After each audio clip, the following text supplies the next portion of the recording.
Hello, everyone. I'm Akshi. I'm the founder and CEO of Butterfly Ayurveda, and I welcome you to the first wellness webinar of the Balance series, an initiative taken by Butterfly Ayurveda during this time of COVID-19 and the subsequent lockdown. Our first wellness webinar is on mental health, which will be led by Dr. Prerna Kohli.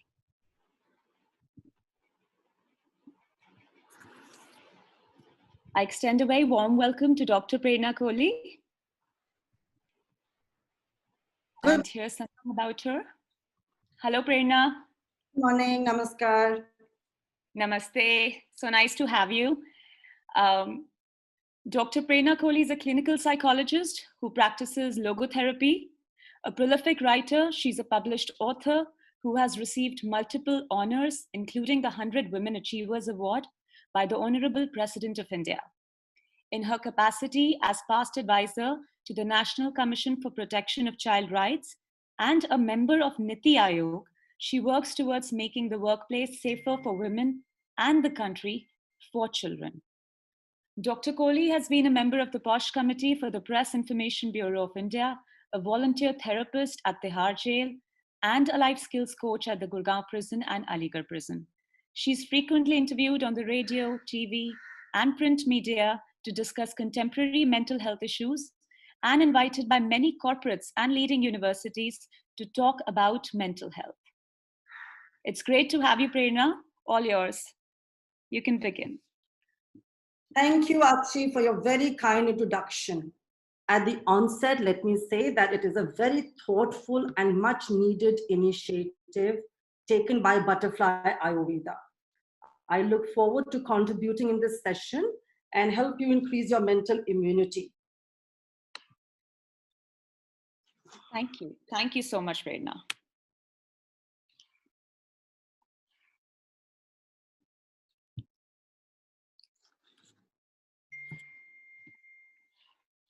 So if you're stressed or your anxiety is sky high right now, you're not alone. The coronavirus pandemic is affecting our everyday lives in multiple different ways. And things are changing at such a rapid pace that it is impossible to know what to expect next. I personally think we are going through these overwhelming times because mainly of three reasons.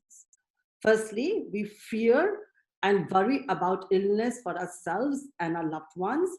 Secondly, the financial impact it's having on our lives. And thirdly, the huge lifestyle change that we have had to adapt to.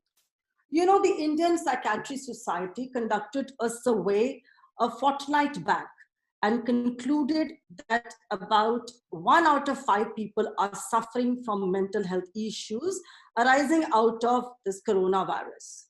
Well, managing anxiety is the key to making best decision for you and your family and to sail through these challenging times. So let's look at the strategies and some coping mechanisms that may help you to feel more mentally safe.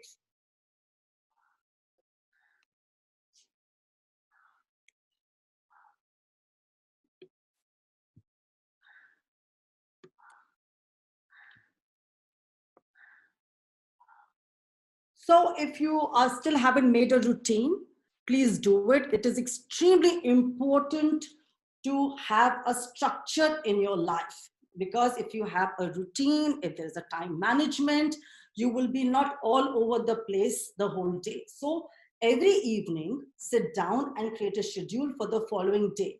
Identify what you can do during each hour of the day, including things like cooking, cleaning, exercising, eating your food, reaching out to friends. And if you're living with your family, incorporate their timetable with yours, keeping the time, space, and tasks in mind.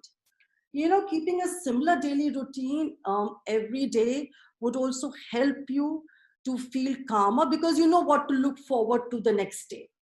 Also, if you're working from home, I would recommend you to really get dressed for that meeting or for that webinar, because even if you feel that no one is watching you, maybe just my family or my pets, you will realize that the research tells us that the act of dressing prepares the mind and body for a day of work and separates the home space from the workspace.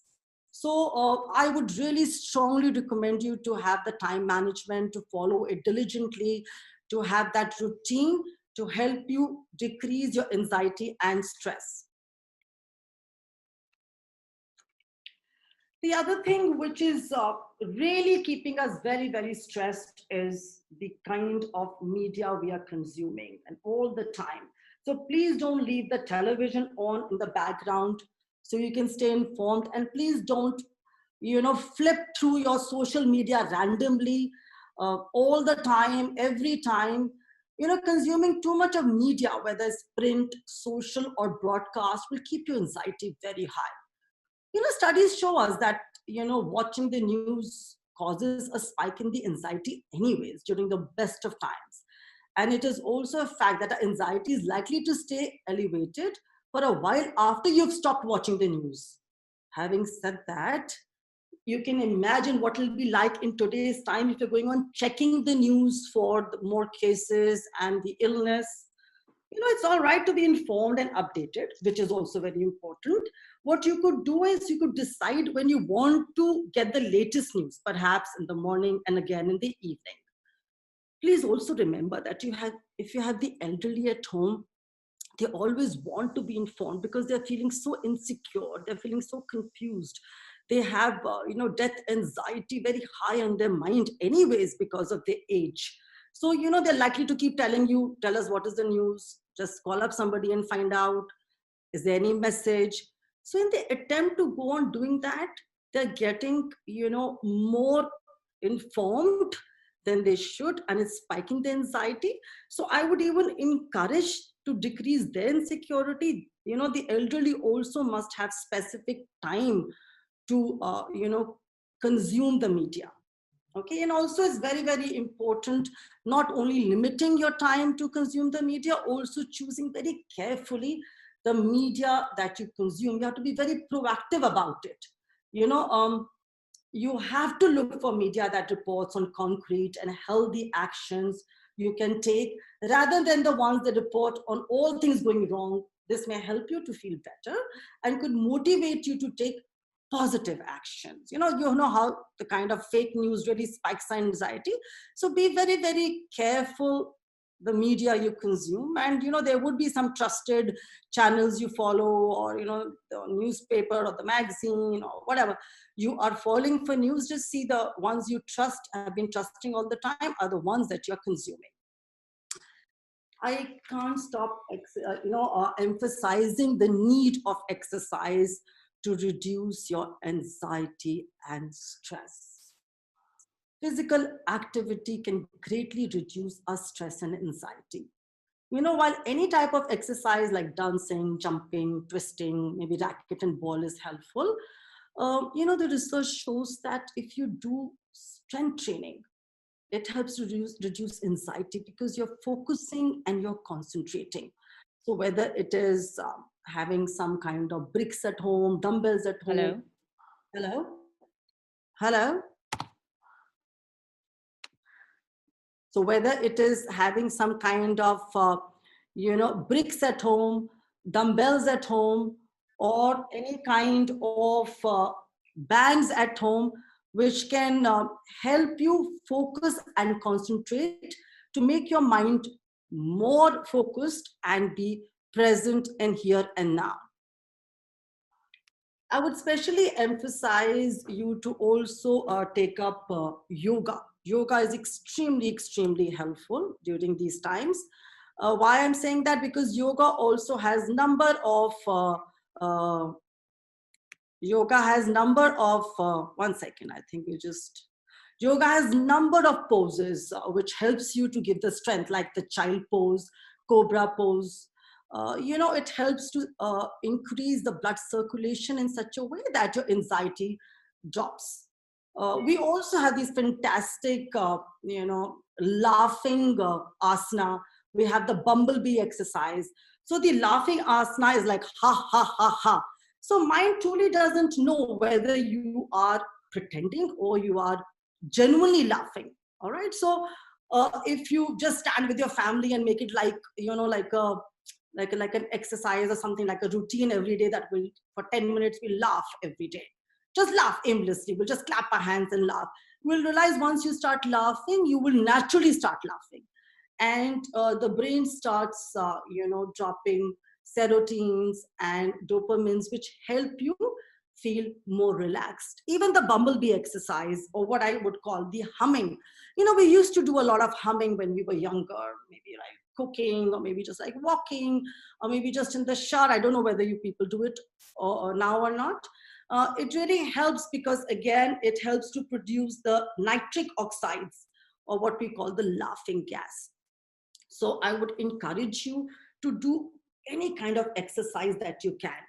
When you are anxious and you're stressed, or you have palpitations, you have a problem in breathing, you're still feeling you're shivering, your body is not in control, and realize that what is really not in control is your breath. So what will be helpful is that you also adopt some breathing exercises. Simple ones like, breathe in to the count of 4, hold to the count of 4, and then breathe out to the count of 4. Maybe we can just all do it together. Breathe in to the count of 4, hold in to the count of 4, and breathe out slowly to the count of 4. So exercise becomes extremely, extremely important, and you must inculcate this in your schedule every day. The next thing I'll tell you, that please balance your emotions with logic. It is normal to have these intense feelings right now about the pandemic and the lockdown. And these emotions are leading to a lot of catastrophic thoughts, very negative thoughts that are spiking our anxiety. So, when you start feeling that you can't get through this, look back in the history of mankind and realize that pandemics do get over, economies do rebound, and people survive. So I would really encourage you to develop a more realistic middle ground outlook than a doom and a gloom stance. The only thing that differentiates us from the rest of the species is our imagination.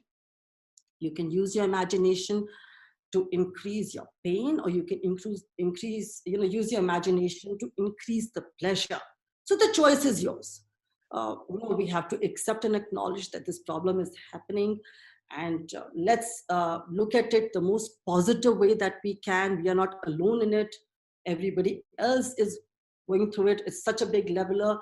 It's just cutting across the globe of all kinds of walks of life, status, society, anything, So just know that you're not alone, and balance your emotions with a lot of logic to make you feel more at peace.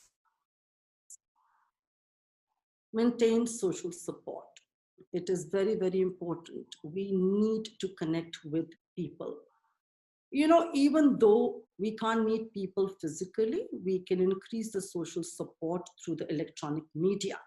People are celebrating their birthdays, they're having meetings, they're learning how to dance, there are poetry sessions, there's music, there's literature, name it. Everything is happening. The children are learning their lessons through the electronic media. So, maintain the social support. It will again increase your feeling of well-being. You will also feel that everybody is into the same space. And what we are trying to create with the social support is to maintain safe space, that we all are into it together. Focus on things you can control. We suffer from anxiety and stress when we cannot control things. Right now, we cannot control the illness, it's the spread, or the social distancing has to be there, sanitation has to be there. Things are out of control, and that's the reason we are feeling so anxious. So what I'll tell you is to please focus on what you can control. Is something as simple as keep taking steps like increasing your mental and physical immunity, or taking precautions to keep yourself safe, keep yourself sanitized, or how you spend your time with yourself and with your family, or how you manage your money. Gaining a sense of control over things that you can handle will also help you have inner peace, because the only thing we can focus on is ourselves right now. And that is why this webinar is so important, to look after yourself, because self-care is the first step towards global healthcare. So if you're able to look after yourself, you're able to focus on yourself, you're able to take control over things yourself, you are likely to help others there, to go through this challenge more effectively and help others to also reduce their stress and anxiety. So this is very interesting, which we use a lot in psychology, is the narrative therapy. It's a very common form of treatment that is simple and very effective to get fast relief. You start viewing anxiety as an external force and not internalize it. So, for example, instead of saying that, I am feeling awful, remind yourself and say, anxiety tries to make me feel awful. So anxiety becomes outside you. Or for another example, I can't handle one more thing going wrong. So then you just flip it and say, anxiety tries to convince me that I can't handle one more thing going wrong. So when you see anxiety outside, you're able to deal with it in that way. You're able to say, okay, if anxiety is making me feel awful, I'm going to maybe exercise, or I'm going to sleep, I'm going to cook, I'm going to maybe just talk to my friend. So you start focusing and looking at anxiety outside. So then again, you feel more in control to manage your anxiety effectively. Sleeping well. Sleeping well is very important. I know for a fact I keep getting queries all the time due to stress and anxiety. People are having a lot of sleepless night, and this is true of every age group. And it's so important to get that sleep, whether it's 7 hours or 8 hours, because when you sleep, the brain gets rest. And when the brain gets rest, we do not suffer from any kind of inflammation or anything else. Okay. So how do you make yourself sleep well? It is important that you follow a routine of sleep consistently, approximately the same time. If you're sleeping every night at 9, then just sleep at 9. If you want to sleep at 8 one night and then 11 one night, the body is not used to it. You also are training. If you're sleeping at a particular time, you'll start seeing that you feel like sleeping at that time. Just like if you want to wake up at some time and you put the alarm, after a few times you realize that you wake up anyways, even without the alarm. So you have to mind train by being consistently sleeping at the same time. Also, you could do is to, avoid binging on movies at night, or really seeing too much of exciting, any event or anything happening on your screens, because, the light coming out of your screen will excite your brain and will not let you sleep for a while. Also, I would recommend you to have some aroma in your room, which is soothing to you. Could be lavender, could be, lemon, could be rose. You could have diffuse light. Also, it's very, very important to have a clean room. If you're going to have a messy room where there is, food plates which have been used lying, or there are books strewn around, or your clothes all crumpled, you're not going to be able to sleep there. Also, I would recommend you could probably do a head massage with your, just without oil, just massage your head. You could take a lukewarm bath. You could also meditate. You could listen to guided sleeping meditations. You could chant, have conducive room temperature, avoid junk food. When I mean junk food, I know most of us are eating home, but avoid too much of fried food, because again, you will not sleep. So sleep is extremely important for every age group, and especially, youngsters. It helps to recall better, helps you to have a better retention. It helps you to also improve your memory. So no matter what, do get that sleep, because when you are awake after a good night's sleep, you look at the same issues with a different perspective. Your orientation about the same problem changes. So sleep is extremely helpful to decrease your stress and anxiety. Yes, it sounds strange, but yes, schedule time to worry too. And this, what I call, is a effective way to reduce your anxiety. And for me, this is, I name it the worry window. Set aside a certain time frame to worry. Say perhaps 11 a.m. to 11:15, you decide every day that is the time I'm going to worry. Or 7 p.m. to 7:15 p.m. is the only time I'm going to worry. What I mean by saying that is that if you're, for example, reading or writing or cooking or doing any activity, exercising, and suddenly you start worrying, what you need to tell yourself, listen, let me focus on what I'm doing, and I will worry at that 7 p.m. This is a very effective way to contain your worry. One, you get back to be here and now, become more mindful of what you're doing, you're focusing, you're concentrating, you're able to accomplish your task. Also, by postponing, most likely by 7 p.m., maybe it doesn't even cross your mind to think about what you were thinking earlier. So this method of scheduling time to worry becomes extremely effective in containing your worry and reducing it. What is also very, very important is to increase communication, have patience, also be more adaptable and be flexible. You know, it is normal to worry. It is normal to be overwhelmed with so much happening.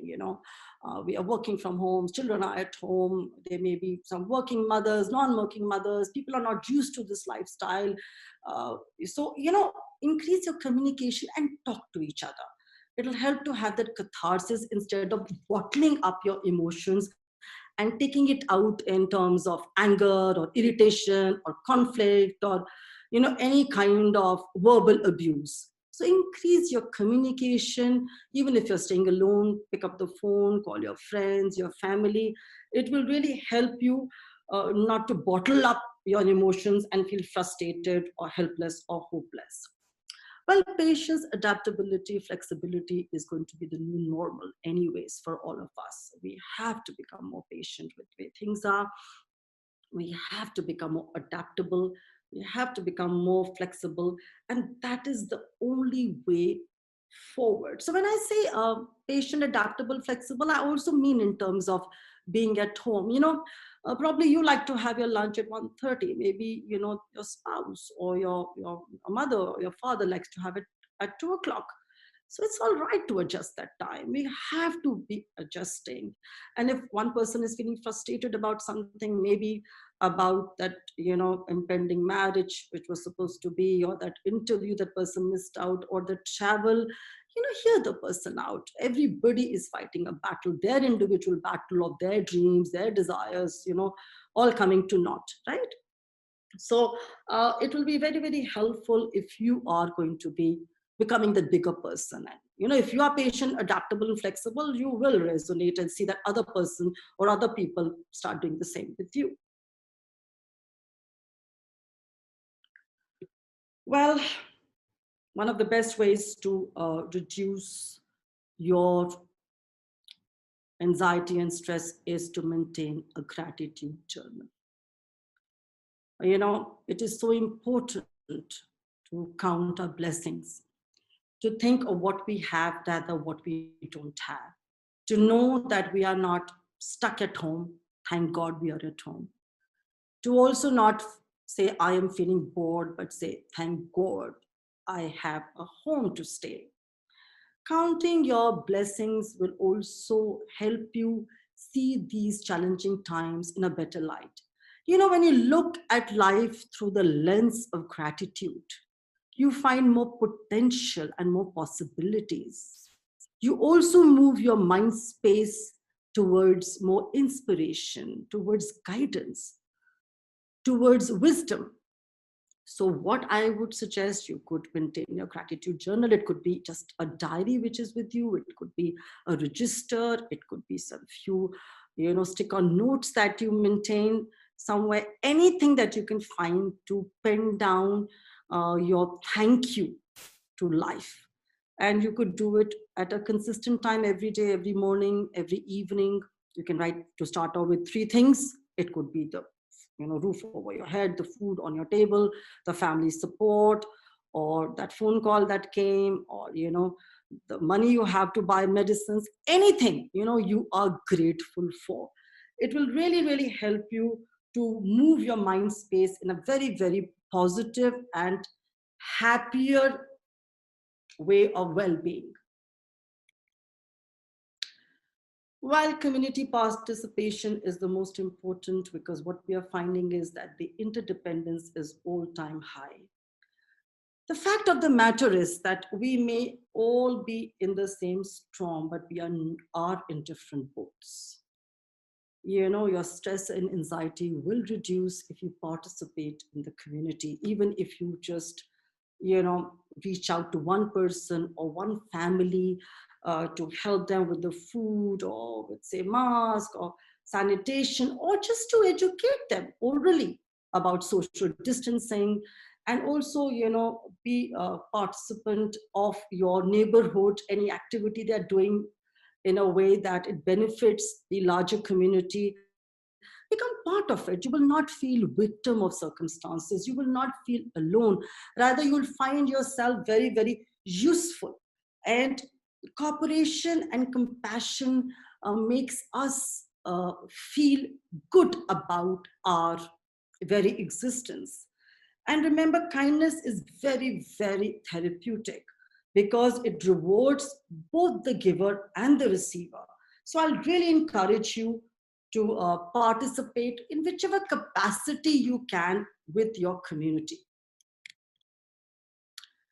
So yes, positive affirmations. I really encourage you to, use positive affirmations. Positive affirmations are inspirational, positive statements that you say or think, and they help to reprogram your mind towards more uh, positive thinking, feeling, and experiences. You could probably use positive affirmations every day, maybe thrice a day. The positive affirmations must be with a lot of feelings, must be in the present sense, as if it's already there. And it'll also help if you use creative visualization along with it. It's like you're actually seeing yourself uh, once you are speaking about it. So I have some positive affirmations written down here. I could just read through them. Um, I am at peace. I am calm, happy, and content. My happy thoughts help create my healthy body. I'm divinely guided and protected at all times. I'm safe. Everything is well in my world. Everything is working out for my highest good. Out of this situation, only good will come. So you can make your, affirmations too. You could repeat these. You could do a mirror therapy. You could look at the mirror and speak these affirmations. Gives you more energy, gives you more reassurance. You could just stick it, in the cupboard of your clothes. So every time you open the cupboard, it's a reminder. You could just stick it in the drawer, or any kind of mirror that you would want to. These are short statements which help you reprogram your mind and help you reduce your stress and anxiety. Having said that, I would also want to emphasize the need to take some time to be silent every day, maybe 10 minutes, maybe 20 minutes. Make your sanctuary, sit in a corner, and just observe silence. Request the rest of the family, if you're living with the family, that I want to be silent. Another very important thing I want to talk about very briefly is about anxiety, is that as soon as you wake up in the morning, please get out of the bed. If you are lying in bed beyond 30 seconds, you start worrying. And that sets the tone of the day. So just step out, whether you're having that cup of coffee, or you're doing a meditation, or you're chanting, or just praying, or freshening up, or exercising. Do step out. Yes. So now is the time to talk. Do we have questions here?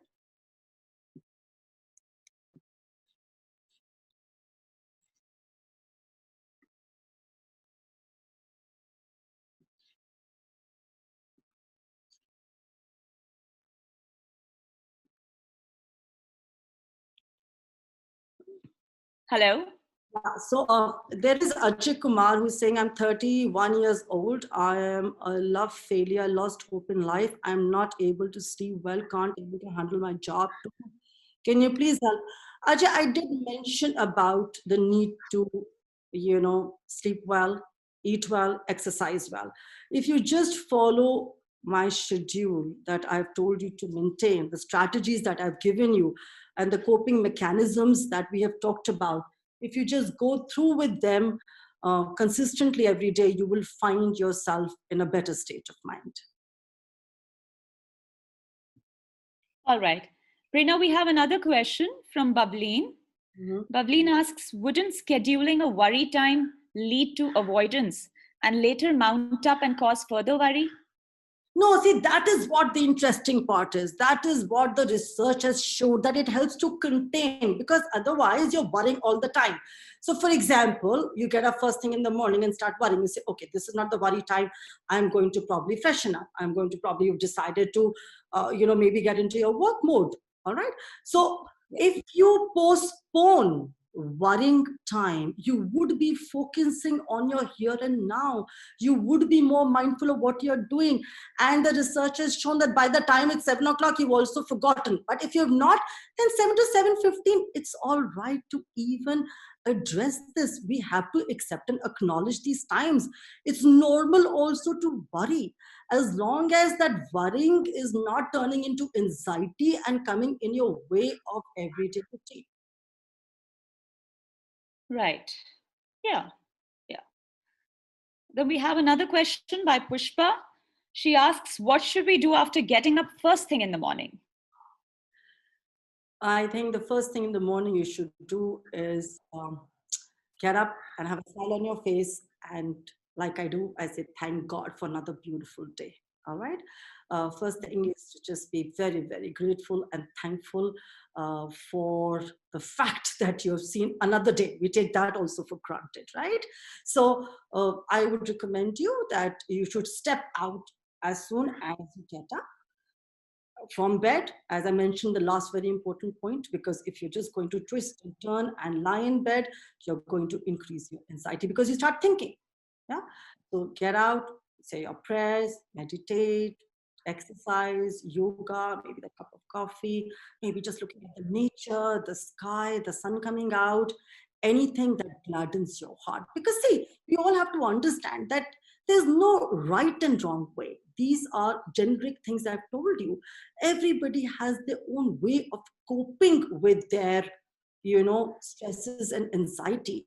Whichever way makes you happy, please follow that. Yeah. Yes. During this time, a lot of us, we tend to overthink to complete any task or anything related to our work or even anything related to our homework. So do you have any suggestions on that front? How Overthinking to avoid overthinking? Yes. can be curbed very clearly by having a routine. People who are all over the place are the people who don't have time management. They don't have any kind of simple discipline. When I say simple discipline, the time to eat your food, take a bath, or sleep or exercise. Because if you're not going to action yourself into anything for the day, you will find yourself not even productive. See, I'm not saying that you have to really develop a skill, but help if you develop a skill, learn a language. It's all right if you don't want to do that, you just want to look after your health. That's also fine, as long as you are eating well, sleeping well, exercising well. That's also good. Find your way out. Overthinking will happen when your mind is empty and you are not involved in any kind of participation for the day. Right. So here's one from Mr. Anand Bhardwaj. And he's asking how to differentiate between anxiety and depression. Oh, this is a very good question. I do a lot of these workshops called Beating SAD, stress, anxiety, and depression. So when you ask me very clearly what is the difference between depression and anxiety, I'll make it very simple for you. When you are always thinking about the future, everything in the future, which may be just your assumption, which just may be your thoughts, your desires, your urges, your fears, but in the future, that's anxiety. When all the time you're thinking about the past, you are feeling resentful, you're feeling regretful, you're feeling, I wish this had happened, I wish that had happened, you know, maybe, something in school, college, workplace, in the past. So when you are in the past all the time, then you feel depressed. When you are in the future all the time, then you are anxious. What we need to work is being in the present, here and now. Yeah, this is a very good answer. This Thank you, makes Akshay. so clear to me. Yeah. So we have like lots of questions coming up. There is Amit Seni who asks, how do I maintain a healthy work-life balance? Good question, because that's going to be the new normal. Yeah. I think again, I look at it in a very optimistic way that, we have to reset and literally reboot our thinking here. If you look at the work-life balance from home, you need to have your routine set. It's so important that when you get into your work mode, you must decide the number of hours and have fixed timing for that. Please dress up for it. Get into that mind space. Do have that table or that chair fixed where you work from every day. It'll make you feel that this is your individual space. Also, don't get into any kind of micromanagement at home. Please ask for support, take help of others, switch off your phone if need be. Don't get distracted with any kind of messages, WhatsApp, information. You really have to then focus. You really have to discipline yourself.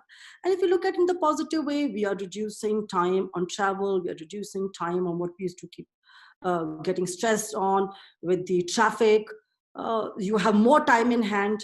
So you need to just, two things you really require is, in personal, professional life and all times, and even more now, is your time management and your communication skills.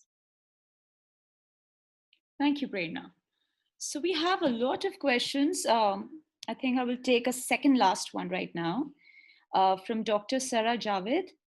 I often encounter some patients, like doctors, who say when they return back from their duty to their hostel, they face discrimination from other fellow mates, which makes them depressed. They avoid eating with them on the same dining table or in fear of being contaminated. So, what advice should I give them? So, this is a very, very good question. And we need to spread this awareness. When I said we need to participate in the community, and just if you participate by talking people that, listen, this is not a sin. You can't, outcast that person. So what I would suggest is that as far as those doctors are concerned or any other frontliners, they must also shut their ears to it. They must also learn to ignore, because people who are doing this probably are not even well informed.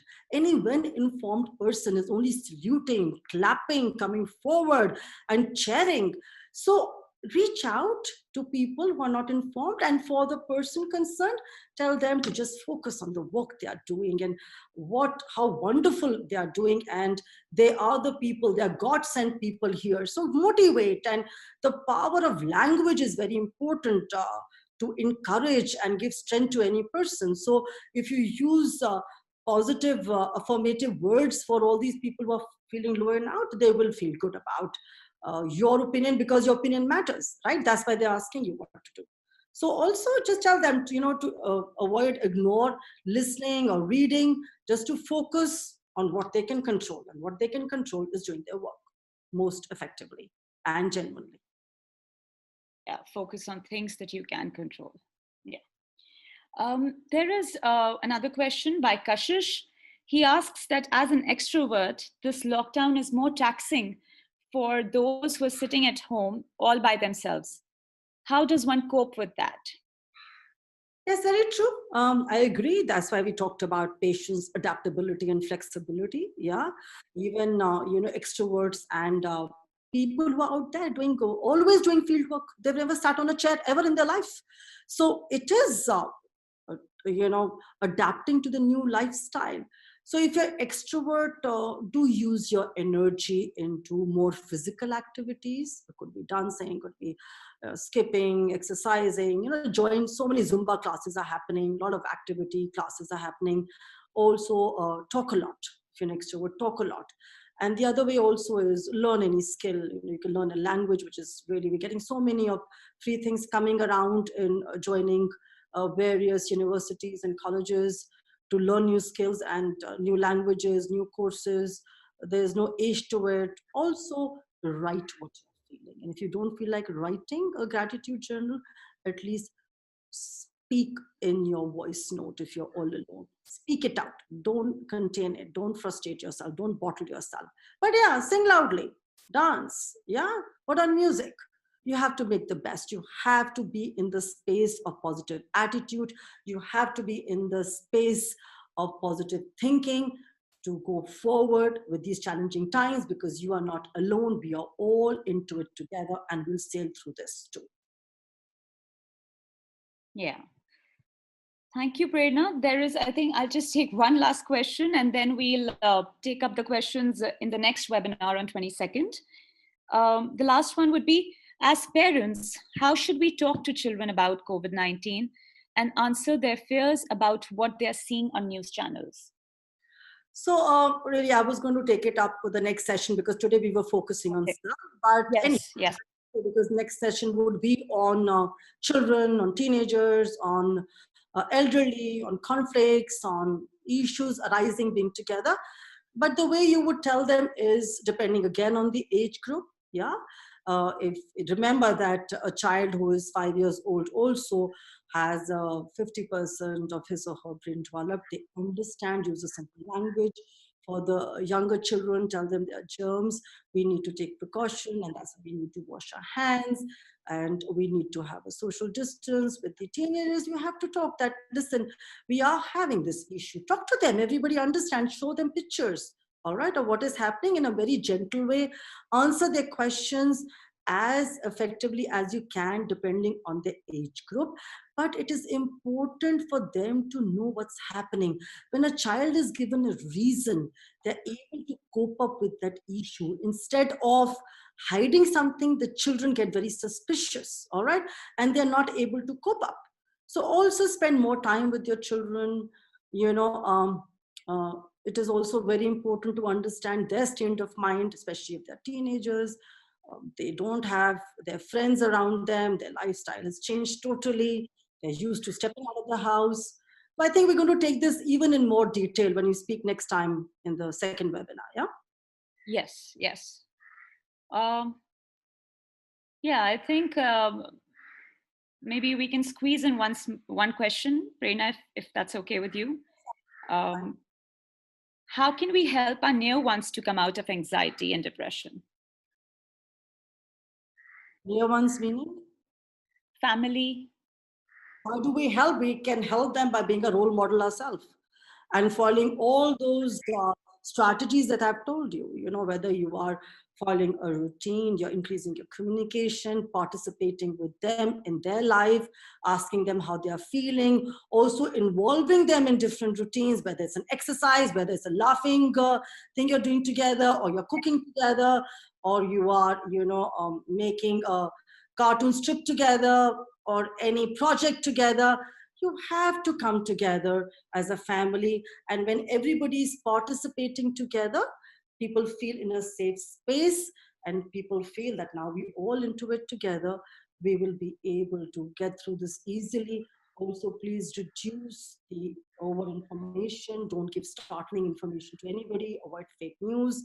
I think if we just incorporate all that we've talked about, this would be very, very well answered. Well, yes. Thank you, Prerna. I think we are short on time a little bit, so we'll take up all the questions in the next seminar.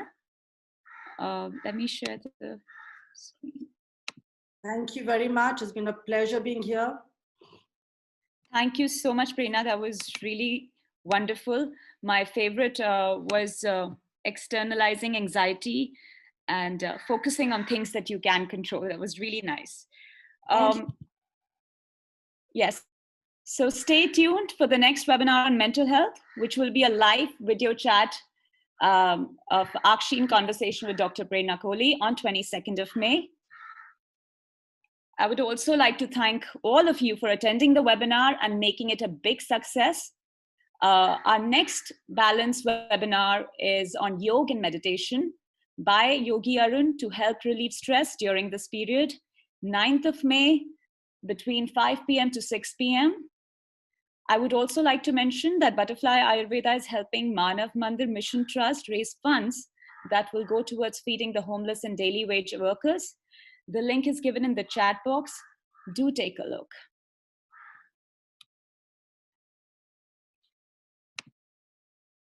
All right. Thank you, everyone. We'll see you on 9th of May. Thank you for attending the webinar. Thank you, Prerna, once again. Thank you. Namaskar. Namaskar. Thank you.